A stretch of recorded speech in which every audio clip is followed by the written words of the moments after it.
ಕೇವಲ 2 ಟೀ ಸ್ಪೂನಷ್ಟು ಕೈ ತಿಂಡಿ ಜೊತೆ ನಿಮ್ಮ ಹಸುಗಳಿಗೆ ಕೊಡೋದ್ರಿಂದ ಆದಷ್ಟು ಜೀರ್ಣಶಕ್ತಿ ಚೆನ್ನಾಗಿರುತ್ತೆ, ಹಸುಗಳದ್ದು ಆರೋಗ್ಯ ತುಂಬ ಚೆನ್ನಾಗಿರುತ್ತೆ, ಹಾಲಿನ ಪ್ರಮಾಣ ಜಾಸ್ತಿ ಆಗುತ್ತೆ, ಹಾಲಿನ ಫ್ಯಾಟ್ನು ಕೂಡ ತುಂಬ ಚೆನ್ನಾಗಿ ಬರುತ್ತೆ. 100% ನಾನು ಗ್ಯಾರಂಟಿ ಕೊಡ್ತೀನಿ. ಜಸ್ಟು 2 ಟೀ ಸ್ಪೂನಷ್ಟು ಈ ಪೌಡ್ರನ್ನ ಉಪಯೋಗಿಸಿ ನೀವೇ ಕಣ್ಮುಂದೆನೇ ಇದರದ್ದು ಲಾಭಗಳನ್ನ ನಿಮ್ಮ ಹಸುಗಳಲ್ಲಿ ನೋಡ್ತೀರಾ. ಎಲ್ಲರಿಗೂ ನಮಸ್ಕಾರ. ಕೋಟೆ ಫಾರ್ಮರ್ಸ್ ಯೂಟ್ಯೂಬ್ ಚಾನಲ್ಗೆ ನಿಮ್ಮೆಲ್ಲರಿಗೂ ಕೂಡ ಸ್ವಾಗತ. ಇವತ್ತು ನನ್ನ ಹಸುಗಳಿಗೆ ಅತಿ ಹೆಚ್ಚು ಹಾಲು ಕೊಡೋಕ್ಕೋಸ್ಕರ ಏನೆಲ್ಲ ಕೈ ತಿಂಡಿಗಳನ್ನ ಕೊಡ್ತೀನಿ ಮತ್ತು ಯಾವ ಮನೆ ಮದ್ದುಗಳನ್ನ ನಾನು ಉಪಯೋಗಿಸ್ತೀನಿ, ಮತ್ತು ಒಂದು ಹಸುವಿಗೆ ಎಷ್ಟು ಕೈ ತಿಂಡಿ ಪ್ರಮಾಣನ ಕೊಡ್ತೀನಿ, ಯಾವ ಸಮಯದಲ್ಲಿ ಕೊಡ್ತೀನಿ, ಮತ್ತು ಒಂದು ಹಸುವಿಗೆ ಎಷ್ಟು kg ಆಹಾರನ ಕೊಡ್ತೀನಿ, ಯಾವ ಸಮಯದಲ್ಲಿ ಆಹಾರನ ನಾನು ಕೊಡ್ತೀನಿ, ಎಲ್ಲನೂ ಕೂಡ ನಿಮಗೆ ಈ ವಿಡಿಯೋ ಮುಖಾಂತರ ನಿಮಗೆ ತಿಳಿಸ್ತಾ ಇದ್ದೀನಿ. ನೋಡಿ ಫ್ರೆಂಡ್ಸ್, ನನ್ನ ಹಸುಗಳಿಗೆ ಈ ಕೈ ತಿಂಡಿಗಳನ್ನ ಕೊಟ್ಟು ಈ ಮನೆ ಮದ್ದುಗಳನ್ನ ನಾನು ಕೊಟ್ಟು ಒಳ್ಳೆ ರಿಸಲ್ಟ್ ಸಿಕ್ಕೈತೆ, ಒಳ್ಳೆ ಲಾಭ ಸಿಕ್ಕೈತೆ. ಹಸುವಿನ ಆರೋಗ್ಯ ಮತ್ತು ಹಾಲಿನ ಉತ್ಪಾದನೆಯೂ ಕೂಡ ಜಾಸ್ತಿ ಬರುತ್ತೆ, ಮತ್ತು ಫ್ಯಾಟು SNFನು ಕೂಡ ತುಂಬ ಚೆನ್ನಾಗಿ ಬರುತ್ತೆ. ಅದರಿಂದ ನನ್ನ ಹಸು ಸಾಕಾಣಿಕೆಯಿಂದ ನನಗೆ ಅನುಭವ ಆಗಿರೋದನ್ನು ನಿಮಗೆ ತಿಳಿಸ್ತಾ ಇದ್ದೀನಿ.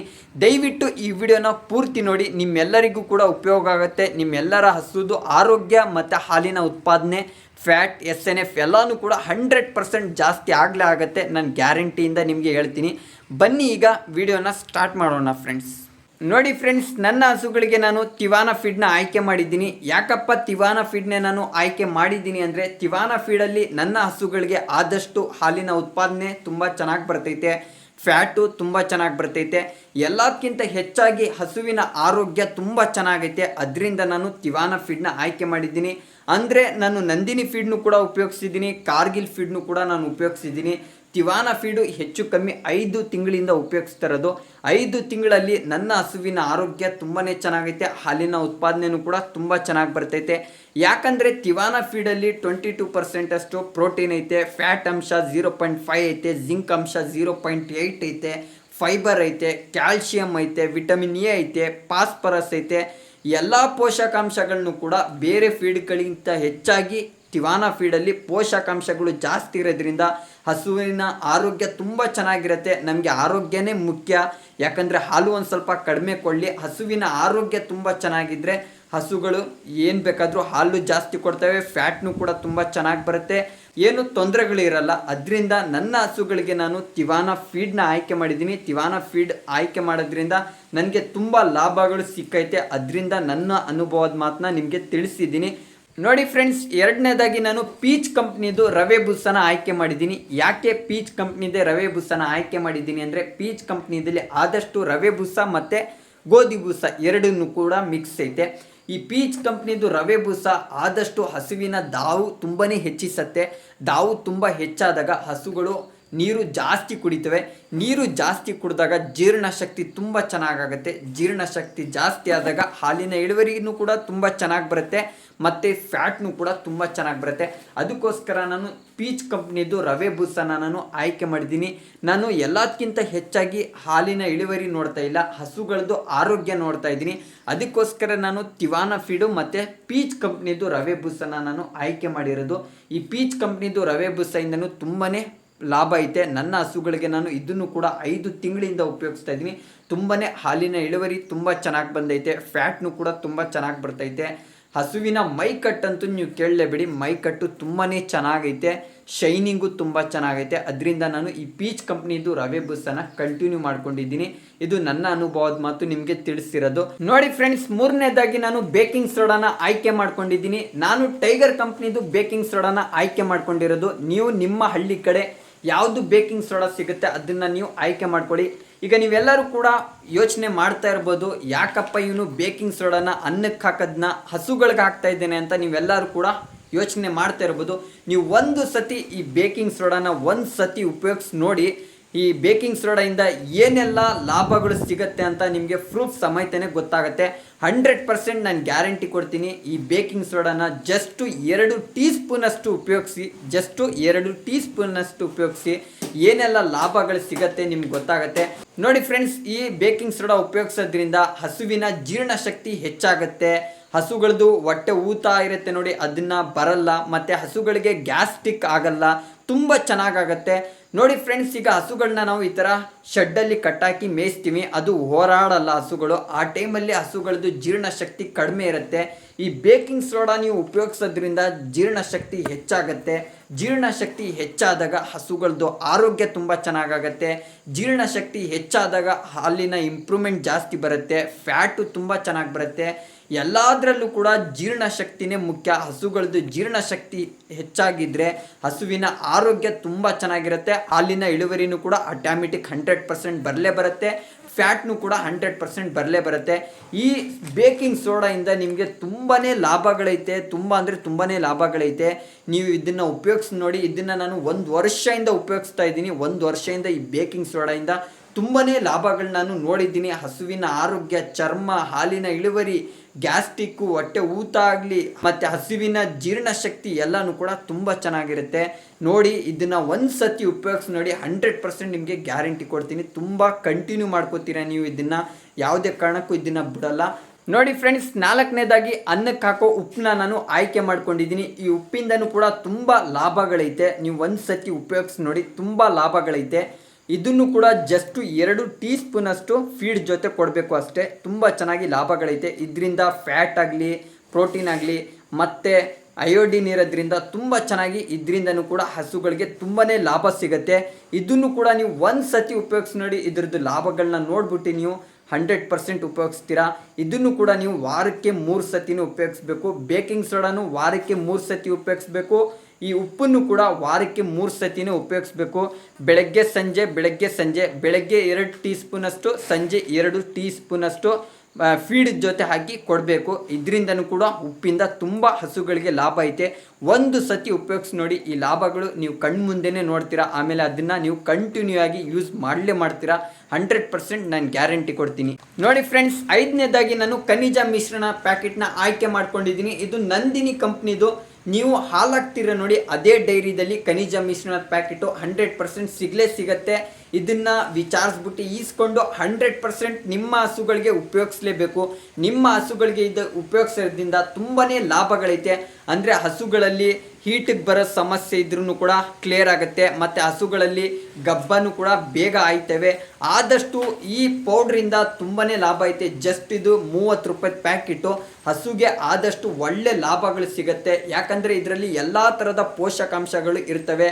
ಫಾಸ್ಫರಸ್ ಆಗಲಿ, ಮೆಗ್ನೀಷಿಯಮ್ ಆಗಲಿ, ಜಿಂಕ್ ಆಗಲಿ, ಫ್ಯಾಟ್ ಆಗಲಿ ತುಂಬ ಚೆನ್ನಾಗಿ ಬರುತ್ತೆ. ಮತ್ತು ಹಸುವಿನ ಹಾಲಿನ ಪ್ರಮಾಣನೂ ಜಾಸ್ತಿ ಆಗುತ್ತೆ, ಫ್ಯಾಟ್ನು ಕೂಡ ತುಂಬ ಚೆನ್ನಾಗಿ ಬರುತ್ತೆ. ಅದಕ್ಕೋಸ್ಕರ ಇದು 100% ನಿಮ್ಮ ಹಸುಗಳಿಗೆ ಇದನ್ನು ಉಪಯೋಗಿಸಲೇಬೇಕು. ಖನಿಜ ಮಿಶ್ರಣದ ಪ್ಯಾಕೆಟ್ ಅಂತ. ಆದಷ್ಟು ಇದು ತುಂಬ ರಿಸಲ್ಟ್ ಐತೆ. ಇದ್ರ ಬಗ್ಗೆ ಎಷ್ಟು ಮಾತಾಡಿದ್ರು ಕೂಡ ಕಮ್ಮಿನೇ. ಹಾಲಿನ ಉತ್ಪಾದನೆ ಆಗಲಿ, ಹಸುವಿನ ಹೆಲ್ತ್ ಆಗಲಿ, ಹಸುವಿನ ಆರೋಗ್ಯ ಆಗಲಿ, ಹಾಲಿನ ಫ್ಯಾಟ್ ಆಗಲಿ, ಮತ್ತು ಹಸುವಿನ ಕ್ಯಾಲ್ಶಿಯಂ ಡೌನ್ ಆಗೋದು, ಆ ಥರ ಏನು ಸಮಸ್ಯೆ ಬರಲ್ಲ. ಇದನ್ನು ಬೆಳಗ್ಗೆ 50 ಗ್ರಾಮು, ಸಂಜೆ 50 ಗ್ರಾಮು ಫೀಡ್ ಜೊತೆನೆ, ಬೆಳಗ್ಗೆ 50 ಗ್ರಾಮು, ಸಂಜೆ 50 ಗ್ರಾಮು ಯಾವುದೇ ದಿನ ಮರಿದಂಗೆ ಇದನ್ನು ಉಪಯೋಗಿಸಲೇಬೇಕು. ಒಂದು ದಿನನೂ ಕೂಡ ಬಿಡಬಾರ್ದು. ಎಲ್ಲ ದಿನನೂ ಕೂಡ ಫೀಡ್ ಜೊತೆನೆ ಬೆಳಗ್ಗೆ 50 ಗ್ರಾಮು, ಸಂಜೆ 50 ಗ್ರಾಮ್ ಅದನ್ನು ನೀವು ಉಪಯೋಗಿಸಲೇಬೇಕು. 100% ಬೇರೆದನ್ನು ಉಪಯೋಗಿಸಲಿಲ್ಲ ಅಂದ್ರೂ ಪರವಾಗಿಲ್ಲ. ಈ ಖನಿಜ ಮಿಶ್ರಣದ ಪ್ಯಾಕೆಟನ್ನು ನೀವು 100% ಉಪಯೋಗಿಸಲೇಬೇಕು. ಇದರಿಂದ ತುಂಬಾ ಲಾಭಗಳೈತೆ ನೋಡಿ ಫ್ರೆಂಡ್ಸ್. ಕೈ ತಿಂಡಿ ಅಂತೂ ರೆಡಿ ಆಗೈತೆ. ಒಂದೇ ಕ್ಯಾಲ್ಸಿಯಂ ನೀರು ಒಂದು ಬ್ಯಾಲೆನ್ಸ್ ಐತೆ ನೋಡ್ಕೊಳ್ಳಿ. ಖನಿಜ ಪೌಡ್ರ್ 50 ಗ್ರಾಮ್ ಹಾಕಿದ್ದೀನಿ. ಬೇಕಿಂಗ್ ಸೋಡಾ 2 ಟೀ ಸ್ಪೂನಷ್ಟು ಬೇಕಿಂಗ್ ಸೋಡಾ ಹಾಕಿದ್ದೀನಿ. ಮತ್ತು 2 ಟೀ ಸ್ಪೂನಷ್ಟು ಉಪ್ಪು ಹಾಕಿದ್ದೀನಿ. ಮತ್ತು ತಿವಾನ ಫೀಡು 3 kg ಅಷ್ಟು ತಿವಾನ ಫೀಡ್ ಹಾಕಿದ್ದೀನಿ. ಮತ್ತು ಅರ್ಧ kg ಅಷ್ಟು ರವೆ ಬೂಸನ ಹಾಕಿದ್ದೀನಿ. ಟೋಟ್ಲು ಇಲ್ಲಿ 3.5 kg ಅಷ್ಟು ಕೈ ತಿಂಡಿ ಐತೆ. ಅಂದರೆ ಒಂದು ಟೈಮ್ಗೆ 10 ಲೀಟ್ರ್ ಹಾಲು ಕೊಡೋ ಹಸುಗಳಿಗೆ ನಾನು 3.5 kg ಕೈ ತಿಂಡಿಗಳನ್ನ ಕೊಡ್ತೀನಿ. ಮತ್ತು ಅದ್ರ ಜೊತೆ ಕ್ಯಾಲ್ಶಿಯಂ ನೀರನ್ನು ಕೂಡ ಕೊಡ್ತೀನಿ. ಅಂದರೆ ವಾರಕ್ಕೊಂದು ಸತಿ ಈ ತೊಟ್ಟಿಗೆ ಸುಣ್ಣ ಹೊಡಿತೀನಿ. ಆ ಸುಣ್ಣ ತಿಳಿ ನೀರನ್ನ ಎತ್ತಿ ನಾನು ಈ ಥರ ಕೈ ತಿಂಡಿ ಜೊತೆ ಮಿಕ್ಸ್ ಮಾಡಿಕೊಂಡು ಹಸುಗಳಿಗೆ ನಾನು ಕೊಡ್ತೀನಿ.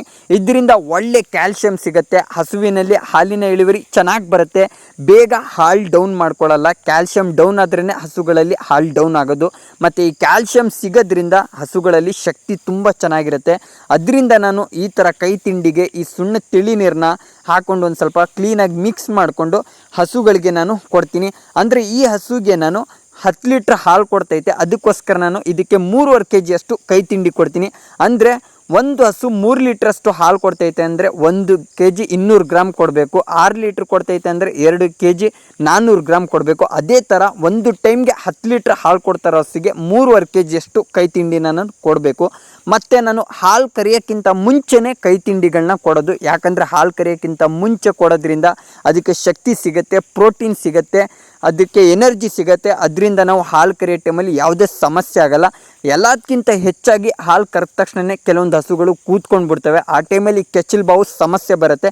ಯಾಕಂದರೆ ತೊಟ್ಟಲ್ಲಿ ಹಾಲು ಕರೆದಿರ್ತೀವಿ, ಆ ತೊಟ್ಟುಗಳದ್ದು ರಂಧ್ರಗಳು ಓಪನ್ ಆಗಿರ್ತವೆ. ಆ ಟೈಮಲ್ಲಿ ಕೆಳಗಡೆ ಕೂತ್ಕೊಂಡ್ಬಿಟ್ರೆ ಬ್ಯಾಕ್ಟೀರಿಯಾಗಳು ನುಗ್ಗೋಯ್ತವೆ. ಅದರಿಂದ ಕೆಚ್ಚಲು ಬಾವಿನ ಸಮಸ್ಯೆ, ಕಲ್ಲು ಬಾವಿನ ಸಮಸ್ಯೆ, ಎಲ್ಲ ಥರದ ಸಮಸ್ಯೆ ಬರ್ತವೆ. ಅದಕ್ಕೋಸ್ಕರ ನಾನು ಬೆಳಗ್ಗೆ 6 ಗಂಟೆಗೆ ಕೈ ತಿಂಡಿನ ಕೊಟ್ಟು ಹಾಲೆಲ್ಲ ಕ್ಲೀನಾಗಿ ಕರೆದು ಈ ಥರ ಮಲ್ಕೆ ಹಾಕೋಕ್ಕೆ ಬಿಟ್ಬಿಡ್ತೀನಿ. ಆಗ ಹಾಲೆಲ್ಲ ಕರೆದಾದ್ಮೇಲೆ ಒಂದು ಅರ್ಧ ಗಂಟೆನೋ 1 ಗಂಟೆನೋ ಹಸುಗಳು ನಿಂತ್ಕೊಂಡಿರ್ತವೆ. ಆಮೇಲೆ ಕಾಲು ನೋವು ಬಂದಾಗ ಕೆಳಗಡೆ ಕೂತ್ಕೊಂಡ್ಬಿಟ್ಟು ಈ ಥರ ಚೆನ್ನಾಗಿ ಮಲ್ಕೆ ಹಾಕ್ಸ್ತೀನಿ.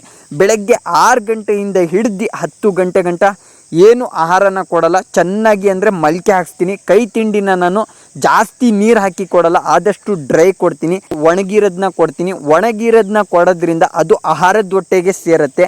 ಆಹಾರದ ಹೊಟ್ಟೆಗೆ ಸೇರಿದಾಗ ಅದು ಎಷ್ಟು ಮಲ್ಕೆ ಹಾಕತ್ತೆ, ಎಷ್ಟು ಜೀರ್ಣ ಹಾಕತ್ತೆ, ಅದೆಲ್ಲನೂ ಕೂಡ ಮೈಗೆ ಅಂಟತ್ತೆ. ಕೆಲವೊಬ್ರು ಕೈ ತಿಂಡಿ ಕೊಟ್ಟ ತಕ್ಷಣನೇ ಹಿಂದ್ಗಡೆಯೇ ಆಹಾರ ಕೊಟ್ಬಿಡ್ತಾರೆ, ಅದು ತಿನ್ನತ್ತೆ, ತಪ್ಪೆ ಹಾಕತ್ತೆ. ಮತ್ತು ಒಂದು ದಿನಕ್ಕೆ ಕೆಲವೊಬ್ರು 3 ಸತಿ ಆಹಾರನ ಕೊಡ್ತಾರೆ, ಅದು ತಿನ್ನತ್ತೆ, ತಪ್ಪೆ ಹಾಕತ್ತೆ ಅಷ್ಟೇ ಹೊರತು ಅದು ಮೈಗೆ ಏನು ಅಂಟಲ್ಲ. ಆದಷ್ಟು ಕೈ ತಿಂಡಿನ ನಾನು 6 ಗಂಟೆ ಕೊಟ್ಟು 10 ಗಂಟೆ ಗಂಟ ಚೆನ್ನಾಗಿ ಮಲ್ಕೆ ಹಾಕ್ಸ್ತೀನಿ.